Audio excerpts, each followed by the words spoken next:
1950년의 어느 여름, 미국 노스앨러모스에서는 당대의 과학계를 주름잡던 위대한 과학자 4명이 모여 점심 식사와 함께 대화를 나누고 있었습니다. 대화 주제는 외계 문명은 존재하는가에 대해서였고, 이들 사이에서는 광대한 우주의 크기와 억겁을 넘어서는 나이를 생각하면 당연히 존재하지 않겠는가라는 의견이 줄을 이뤘는데요. 이야기를 듣고 있던 페르미는 지금까지도 회자되는 한마디를 던졌죠. 그들은 어디에 있나? 그리고 그 질문에는 자리에 있는 그 누구도 대답할 수 없었습니다. 우리 인류는 우주로 눈을 돌린 이래로 끊임없이 외계 문명을 찾기 위해 노력하고 있는데요. 거대한 안테나를 통해 우주에서 날아오는 전파를 수신하고 분석하는 외계 지적 생명체 탐사 프로그램 세티는 1960년부터 지금까지 꾸준히 시행되고 있기도 하죠. 여기에 더해 우리는 직접 우주 밖으로 지구에 메시지를 쏘아 보낸다는 적극적인 방법을 사용하기도 합니다. 예를 들어 1997년 발사된 외우주 탐사선 보이저 1호와 보이저 2호에는 골든 레코드라는 이름의 LP 디스크가 실렸는데요. 12인치 구리 디스크에 금박을 입힌 후 재생 장치와 함께 알루미늄 보호 케이스에 정성스럽게 포장된 골든 레코드에는 55개국의 언어로 담긴 환영 인사가 실려 있죠. Bonam erga vos voluntatem habemus, et pacem per astra ferimus. 안녕하세요. Kai pachamatna, pitapas, maitapas, rimapayast, runasimip.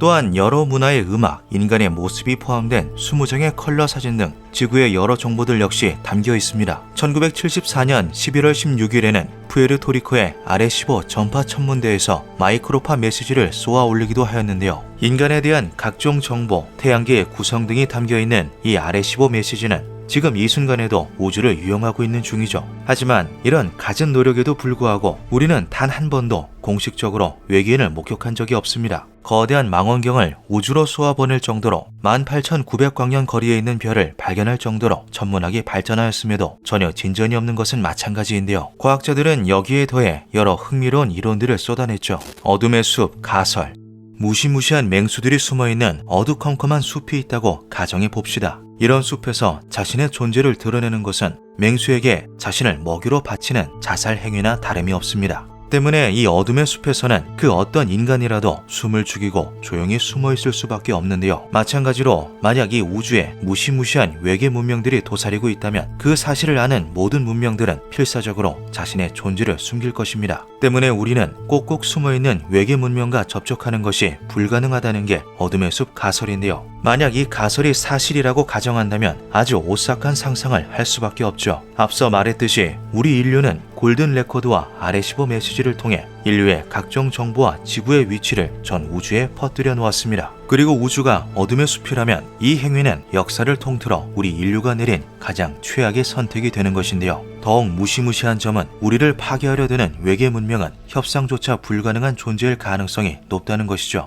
과거 우리 지구의 역사에서 유럽의 개척자들을 만난 토착민들은 우호와 신뢰의 표시로 빛나는 돌, 동물의 가죽, 마시는 술 등을 내밀었습니다. 그러나 개척자의 입장에서 이 선물들은 필요가 없거나 혹은 필요하더라도 그들을 죽이고 모조리 빼앗는 것이 합리적이었기에 결말은 언제나 비극적이었는데요. 언어는 물론 종족마저 다른 외계인과 인류의 조우는 이보다 더더욱 큰 비극으로 다가올 가능성이 높죠. 대여과기 가설. 한때 바다를 가득 메웠던 삼엽충은 약 2억 5천만 년 전 폐륜기 대멸종을 피하지 못하고 지구상에서 자취를 감추고 말았습니다. 이후 지구를 지배했던 공룡 역시도 백악기 팔레오기 멸종을 통해 대부분의 종이 사라지고 말았는데요. 하지만 이 대규모의 멸종 속에서도 살아남은 생물들은 있었죠. 그중 하나가 우리의 조상인 포유류의 조상 쥐라 아미아입니다. 과학자들은 이 일련의 과정을 정수기의 필터 혹은 여과기에 비유했는데요. 이를 토대로 모든 생물종은 끝없이 여과기를 통과해야만 살아남을 수 있으며 언젠가는 피하기 어려운 대여과기를 만나게 되어 멸종한다는 대여과기 가설이 등장하게 되죠. 이 가설에는 두 가지 시나리오가 존재합니다. 첫 번째는 대여과기가 우리에게 이미 찾아왔었다는 가설인데요. 우리 인류의 대여과기가 앞서 언급했던 대멸종 중 하나인지 혹은 기적과도 같은 인류의 진화 과정 그 자체인지는 아무도 알지 못합니다. 하지만 그게 무엇이든 우리는 살아남았으며 온 우주를 통틀어 최초로 대여과기를 통과한 문명이 되었다는 것인데요. 때문에 이 우주에 존재하는 문명 중 우리보다 수준 높은 자들은 없으며 그것이 우리가 외계인을 만날 수 없는 이유라는 것이죠. 두 번째는 인류의 대여과기가 아직 찾아오지 않았다는 가설입니다. 핵전쟁, 운석 충돌,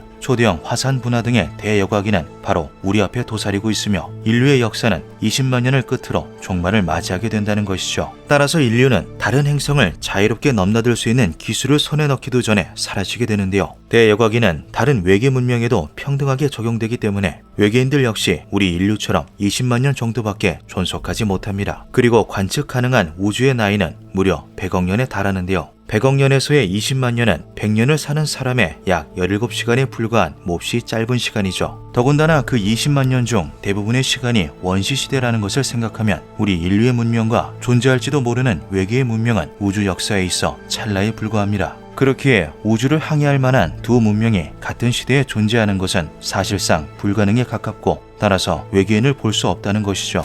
희귀한 지구. 대여과기 가설이 틀렸다고 하더라도 우리 인류가 탄생하기까지 수많은 여과기가 존재했다는 것은 부정할 수 없는 사실입니다. 시야를 더 크게 넓히면 이 지구 자체가 수많은 여과기를 통과했다고 볼 수 있는데요. 만약 태양계가 우리 은하의 중심부에 위치했다면 태양의 400만 배의 질량을 지닌 초대질량 블랙홀 궁수자리 A에 모든 것이 빨려 들어갔을 테죠. 반대로 항성의 생성과 소멸이 드문 은하 외곽에 위치했다면 초신성 폭발을 통해 생성되는 우라늄과 같은 중금속이 부족해 지열이 유지되지 않아 생명체가 탄생하지 못했을 것입니다. 하지만 태양계는 이 모든 위험을 피한 아주 안정적인 위치에 존재하며 그 중에서도 우리 지구는 정말 기적적으로 골디락스 존에 위치하고 있는데요. 이 밖에도 수백 수천 가지의 우연이 겹쳐 탄생한 우리 지구는 과학자들 사이에서 이런 행성이 우주 어딘가에 또 존재할 수 있을까라는 생각을 품게 만들었고 이는 곧 희귀한 지구라는 이름의 가설로서 정립되었죠. 이 가설을 지지하는 과학자들의 주장처럼 우리 지구가 어째서 생명체가 발전하기에 적합한 조건을 띠게 되었는가에 대해서는 아직까지도 미스터리한 부분이 가득합니다. 지구는 작은 행성임에도 불구하고 이례적일 정도로 강한 자기장을 지니고 있는데요. 어째서 우리 지구만이 크기에 비해 강력한 자기장을 가지게 되었는지는 알 수 없지만 덕분에 우주로부터 날아오는 각종 입자들을 방어할 수 있죠. 또 다른 위성이라고 하기에는 이상하리 많지 거대합니다. 태양계의 외행성들보다도 더 거대하고 무거운 위성이 어째서 우리 지구를 공전하고 있는지에 대해서는 밝혀진 바가 없는데요. 이 커다란 위성은 지구에 강한 조석간만의 차를 발생시켰으며 이는 생명체의 탄생과 유지에 있어 아주 핵심적인 역할을 하고 있죠. 물리학자 스티븐 웹은 모두 어디 있지라는 책을 통해 지구가 희귀한 19가지 이유를 제시했고 이런 조건들을 외계 행성에 모두 만족할 확률을 계산한 후 인류는 외톨이다라는 결론을 내리기도 했습니다. 그는 그래도 지구 같은 행성이 넓은 우주 어딘가에 존재하지 않겠느냐라는 주장에 대해서 그런 기대 자체가 오만함과 겸손함을 동시에 달성하라는 것이 아니냐라며 회의적인 태도를 보이기도 했죠. 버서커 가설. 마치 SF 영화에나 등장할 법한 가설도 존재합니다. 너무나 뛰어난 두뇌로 반신이라는 별명을 가지고 있는 폰 노이만은 인류 역사상 최고의 천재 중 한 명으로 손꼽히는데요. 20세기 중순 지구상의 차원이 떨어져 가고 있는 것을 우려해 달이나 소행성의 차원을 채굴하기 위한 방법을 모색 중에 있었던 과학자들은 폰 노이만의 두뇌를 빌리려 그에게 도움을 요청했습니다. 폰 노이만은 폰 노이만 프로브라는 이름의 자기복제 우주선을 해답으로서 내놓았는데요. 인근의 소행성으로 보내진 폰 노이만 프로브는 그곳에서 채취한 자원을 재료로 스스로를 복제하며 이 과정을 반복해 기하급수적으로 늘어난 프로브들은 다른 행성기로 이동해 끊임없이 복제와 채취를 반복한다는 것이죠. 많은 과학자들이 사고 실험을 한 결과 우리가 광속 이상의 속도를 낼 수 없는 이상 폰 노이만 프로브는 가장 이상적인 방법인 것으로 결론지어졌습니다. 그리고 그 결론은 외계 문명에게도 동일하였는데요. 그러나 인류는 드넓은 우주 어디에서도 자가복제 우주선을 발견하지 못했고 이는 적어도 우리 주변 우주에는 지구에 방문할 수 있을 만한 기술을 지닌 외계 문명이 존재하지 않는다는 것을 시사하죠.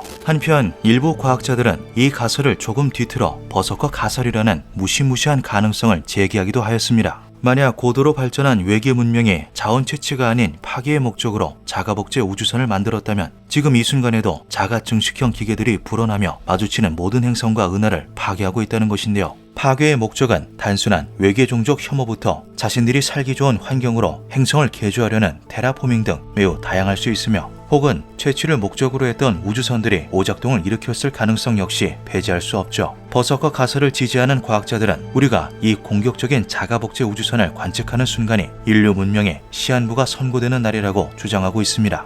빠르거나 느리거나 2015년 10월 20일 나사는 충격적인 연구 결과를 발표합니다. 46억 년 전 태양계와 함께 지구가 형성되었을 때 우리와 비슷한 지구형 행성의 92%는 아직 생성되지도 않은 상태였다는 것인데요. 이 말은 곧 지구가 상위 8%의 초창기 행성이라는 것을 의미하죠. 우주가 생명체들에게 에너지를 제공할 수 있는 수명은 약 1조 년에 달한다고 합니다. 그러나 현재 우주의 나이는 138억 년밖에 되지 않았는데요. 우주를 100살의 수명을 가진 인간으로 치환하면 아직 15개월의 갓난아기에 불과한 매우 어린 나이라고 하죠. 나사의 발표를 종합하면 우리 인류는 이 우주에 존재하는 문명 중 조상격에 해당하는 초창기 문명일 가능성이 매우 높습니다. 이러한 결론을 근거 삼아 우리가 너무 빨리 생겨났기에 외계인을 보지 못하는 것이다 라는 가설이 등장했는데요. 이와 정반대인 가설 역시도 존재합니다. 과거 대폭발로 인해 생성된 초창기의 우주는 매우 뜨거웠는데요. 생성된 지 38만 년 후 약 2727도에 달했던 뜨거운 우주는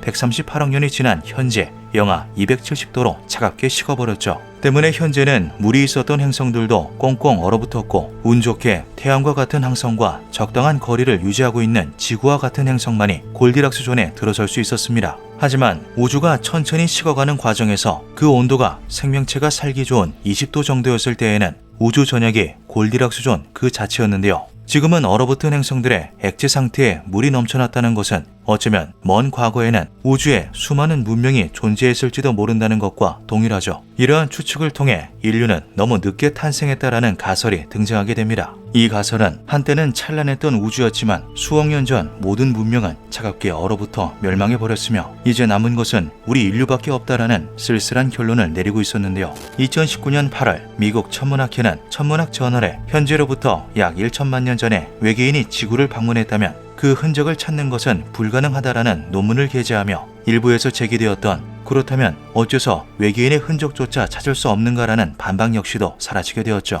이 밖에도 어째서 우리는 외계인을 만날 수 없는가라는 질문에 대답하기 위한 수많은 가설들이 존재합니다. 우주는 우리 문명만 존재하기에는 너무 넓다. 그리고 문명이 서로 만나기에도 너무 넓다. 3대 SF 거장으로 불리는 미국의 작가 아이작 아시모프의 말처럼 어쩌면 외계 문명이 너무나 멀리 떨어져 있기에 서로를 만나지 못하는 것일 수도 있는데요. 예를 들어 2015년 7월 발견된 케플러 452b는 생명체가 살기 매우 적합한 환경을 가지고 있을 것으로 추측되지만 지구와 약 1400광년이나 떨어져 있죠. 또 2020년 5월 발견된 케플러 1649c는 지구와 크기, 궤도가 똑 닮아 있어 문명이 존재할 가능성이 매우 높지만 무려 25,000광년이나 떨어진 곳에 위치해 있습니다. 현재 빛보다 빠른 물질이 발견되지 않았다는 것을 감안하면 이들 행성에 문명이 존재하더라도 서로 만나기 위해서는 수천, 수만 년이 걸리죠. 동물원 가설이라는 오싹한 주장도 존재하는데요. 이 우주에는 차원을 뛰어넘는 고등한 문명이 다수 존재하며 이들이 원시 수준의 문명을 지닌 지구를 보존하기 위해 지구를 둘러싼 광대한 구역을 일종의 보호구역으로 지정해 두었다는 가설입니다. 이 가설을 주장하는 사람들은 이 땅음식 들려오는 UFO 목격담에 대해 잔디밭에 들어가지 마시오 표지판을 무시하는 사람들로 예시를 들기도 했죠. 과연 페르미 역설의 정답은 무엇일까요? 그들은 대체 어디에 있는 것일까요? 우주에 우리 말고 더 있거나 우리뿐이거나 그 두 가능성 모두 공포스럽다. 기묘한 밤이었습니다.